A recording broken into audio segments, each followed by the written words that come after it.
আসসালামু আলাইকুম। আমি পিডি আইটি সলিউশন অনলাইনের পক্ষ থেকে মাসুম বলছি। আশা করি সবাই ভালো আছেন। তো চলুন শুরু করা যাক।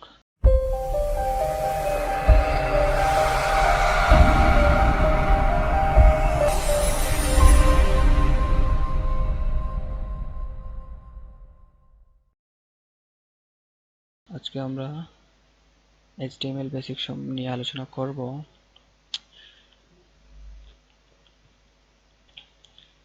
এইচটিএমএল এর মাধ্যমে আমরা নতুন ওয়েবসাইট তৈরি করতে পারি। এখন প্রশ্ন হলো, এইচটিএমএলটা কি? এইচটিএমএল হলো একটা হাইপারটেক্সট মার্কআপ ল্যাঙ্গুয়েজ। এটা কোনো প্রোগ্রামিং ল্যাঙ্গুয়েজ না। এইচটিএমএল এর চারটা দিক রয়েছে, চলুন দেখা যাক।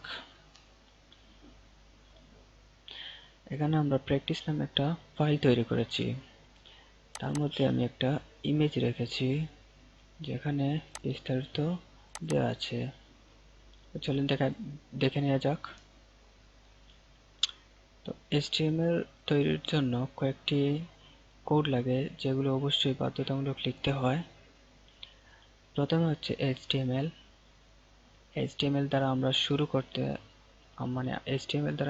করব। এইচটিএমএল, এখানে এইচটিএমএল শুরু করলাম, এখানে শেষ করলাম। তারপরে দেখেন এখানে আবার হেডার অপশন আছে, হেড অপশন, এখানে শুরু করলাম, এখানে শেষ করলাম। ঠিক আছে। তারপরে দেখেন হেডের ভিতরে টাইটেল, হেডের ভিতরে আমরা টাইটেল দিছি, এখানে হেড, তার ভিতরে টাইটেল আছে, টাইটেলটা দিলাম। তারপরে আমরা হেডের পরে আমরা একটা বডি নামে একটা ট্যাগ নিলাম। এখানে কিন্তু প্রত্যেকটা এক একটা ট্যাগ। ঠিক আছে। এটা এইচটিএমএল ট্যাগ, এটা হেড ট্যাগ, এটা টাইটেল ট্যাগ, এটা বডি ট্যাগ। এখন এইচটিএমএল আমরা ব্রাউজারে রান করতে হলে এটা হলো মূলত বেসিক একটা এইচটিএমএল, মানে এইচটিএমএল এর একটা বেসিক একটা কোড। এগুলো ছাড়া এইচটিএমএল রান হবে না। তো চলেন দেখে নেওয়া যাক এখন কিভাবে এটা রান করতে হয় বা কিভাবে কি করতে হয়। এখন প্রথমে আমরা এখানে একটা ফাইল তৈরি করে নেব।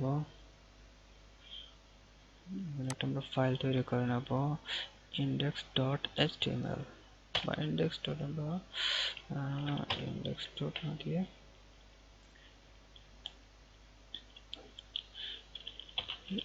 sic basic.html। ঠিক আছে। এখানে আমরা একটা ফাইল ক্রিয়েট করে নিলাম। এটা যদি আমরা নোটপ্যাড প্লাস প্লাসে ওপেন করলাম। ঠিক আছে। দেখেন এখানে আমাদের একটা ফাইল হয়ে গেছে। এখানে আমরা কি করব, প্রথমে আমরা ওপেনিং ট্যাগটা বসাবো। এখানে আমরা শেষ করলাম, এখানে ওপেনিং ট্যাগ প্লাস শেষ ট্যাগ দুটোই আছে।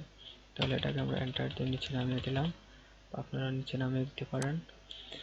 তারপরে দেখেন এখানে আমরা এইচটিএমএল পরে হেড বলছিলাম না, এখানে আমরা হেড লিখব। লেস দেন হেড লিখলাম, এন্টার দিলাম। দেখেন হেডটা চলে আসছে। হেডের ভিতরে টাইটেল দেব।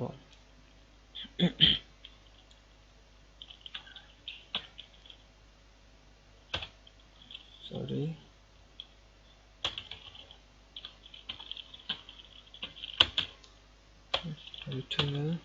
শেষ করলাম।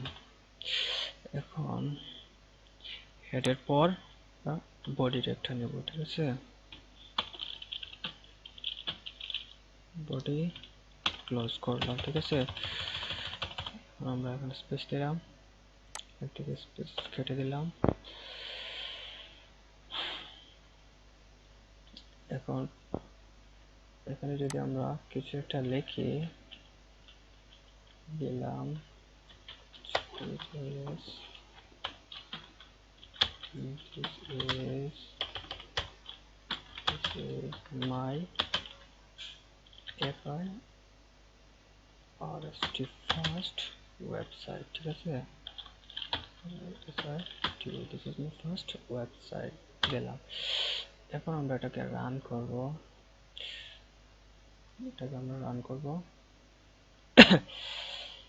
এখান থেকে রান করতে পারেন আপনারা, এখান থেকে ক্রোম ব্রাউজার নিয়ে রান করতে পারেন। আমি ফাইল থেকে রান করছি, এখান থেকে ওপেন উইথ, তারপর আমরা নিয়ে দিলাম ক্রোম ব্রাউজার।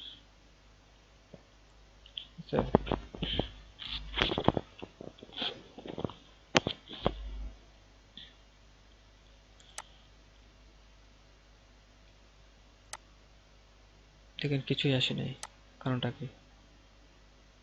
চলে গেলাম বডির ভিতরে, কারণ এখানে কিছুই না আসার কারণটা কি? আমরা তো এটাকে সেভ করি নাই। কন্ট্রোল এস টি সেভ যখন করব তখন আমরা, তারপর আমরা ব্রাউজারে যদি এটা রিফ্রেশ করি তাহলে দেখবেন চলে আসছে this is my first website, ঠিক আছে।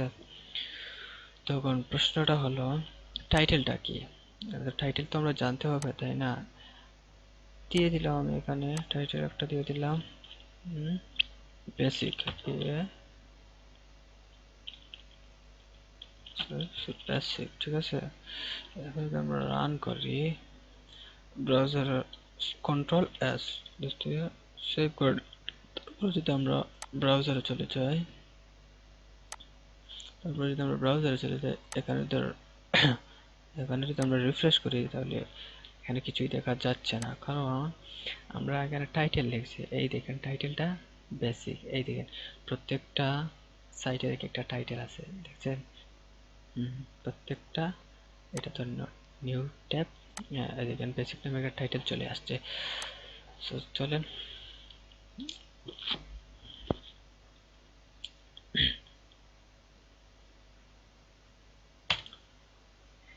এখন আমরা এগুলো কেটে দিচ্ছি। এখন প্রশ্নটা হলো HTML কি, ঠিক আছে। HTML ট্যাগটা হলো কন্টেন্ট ডকুমেন্ট বর্ণনা করা। HTML ট্যাগ দ্বারা কন্টেন্ট ডকুমেন্ট বর্ণনা করা হয়, ঠিক আছে। HTML ট্যাগ দ্বারা, আর তারপর হেড ট্যাগ দ্বারা HTML এর ডকুমেন্টের অতিরিক্ত তথ্য সরবরাহ করা হয়। তারপর টাইটেল আছে, টাইটেল তো আপনারা জানেন, কোনো নাম বা শিরোনামকে বোঝায়। একটা ওয়েবসাইটের শিরোনামই হলো টাইটেল, ঠিক আছে। তারপর বডি আছে, বডি ট্যাগের মাধ্যমে ওয়েব পেজ প্রদর্শিত করা হয়। বডি ট্যাগের মাধ্যমে ওয়েব পেজগুলা প্রদর্শিত করা হয়। আশা করি আপনারা সবাই বুঝতে